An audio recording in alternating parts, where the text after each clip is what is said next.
Welcome back to Cars and Gears, your favorite motoring show, only on One Africa Television. Oh, sorry, it's me. I'm sorry, I got a bit lost because we are in nature. Richard, Namibia offers us that peace, that tranquility, and all I did now, I was just drinking that in because you went in the Isuzu for a nice test drive. Yeah. And your impressions? Francois, I must say, taking that car out into the nature with Wilhelm from Ours Motors, such a well-informed person, and taking the car out through its paces was just awesome to see how it could react to our Namibian terrains. You know, interesting about that Isuzu, the D-Max, the 1.9. I mean, Isuzu never broadcasts in that size engine capacity. They brought it in, and look at that. Yeah. Amazing. It makes differences. Yeah. And yeah, let us hear what Wilhelm and you. I'm envious of these guys, Wilhelm and Richard did, because this is my forte. Let's sit back and enjoy. Welcome back. What we have here is the 7th edition of what used to be the KB Isuzu Bucky. It's now called the D-Max, and the specific one is the 1.9cc DDI. With me is Wilhelm Rademacher from Ours Motors. Wilhelm, welcome to Cars and Gears. Richard, thank you very much for having Ours Motors on your show. It's a huge honor to introduce the all-new 1.9 D-Max to the Namibian market. I think we're going to have a lovely day.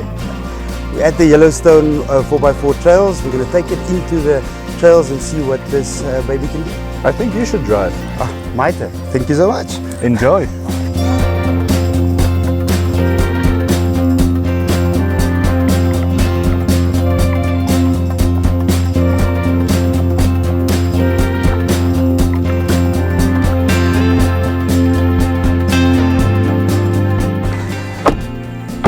So we came through what was actually quite a tough terrain, definitely not for your normal Yappy 4x4s. And I must say this 1.9 diesel Isuzu Bucky actually handled itself pretty well.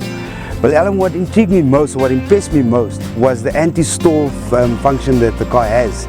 Can you tell us a bit more about how that works? So basically how it works, Richard, is when you put the vehicle in low range and you put the diff lock on, if you leave the gas pedal alone, the vehicle won't stall. So it will just climb and climb and climb until it can't climb anymore. And you experience it the whole time we drove up here.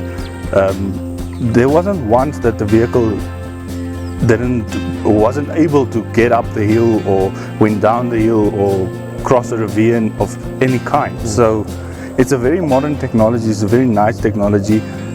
It makes 4x4 a bit easier. Yeah. So I'll be honest, when you first told me we were doing the 1.9 diesel, I was a bit worried. The engine sounds a bit small. I was a bit worried about the specs. Does this thing even have any significant torque or kilowatts? And yeah, can you give us a bit more of the specs of this car? Interesting, when we did the launch in July with the vehicle, everybody's opinion was a 1.9. Back in the day when the first 2 liters came in 4x4 buckies as we know them, the whole country was up and running. Why would only milk and coke and stuff like that comes in 2 liters? And today the Isuzu has it 1.9. Yeah. It has more kilowatt than the previous generation 2.5. It has 110 kilowatt. It has 350 Newton meters of torque. And the interesting fact is the vehicle, the engine is 60 kilograms lighter than the previous generation 2.5.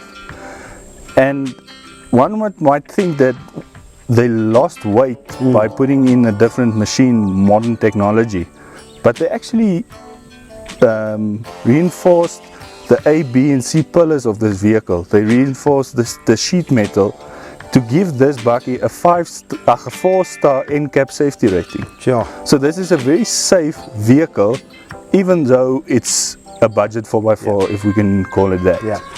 This is what they would call the entry level. It's the L model. Correct. Yet still it has all these fancy features inside. I saw that it has the diff lock, it has traction control, it has the hill descent control. It's got all the nice features that one would want in a 4x4.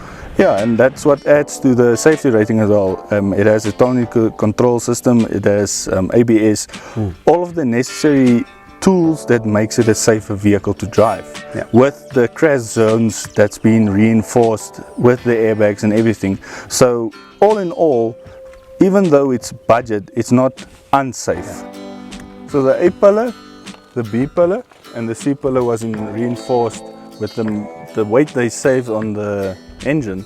They reinforced the metal structure in the A, B and C pillar, as well as the crash zones and the metal thickness on the body. And it's an amazing 4x4. We've been throughout this whole Yellowstone track, and not once did we ever manage not to cross any of the obstacles that came our way. Yeah, I'm sure some of our viewers would want to go onto a website, maybe a Facebook page, and do a bit of research of their own and see what pricing is like, what the specs are of the different models of the D-Max that you get these days. Yeah, they can visit Hours Motors website. We revamped the whole website, so you can find all the models on there with all the specs, all the pricing. So there you have it. Wilhelm and I had a lot of fun at Yellowstone 4x4 Trails. We took this thing through its paces, and it took every little bit of bump. It took so easy. If you're interested in one of these vehicles, go check out the website or the Facebook page. We're going to go play a bit more.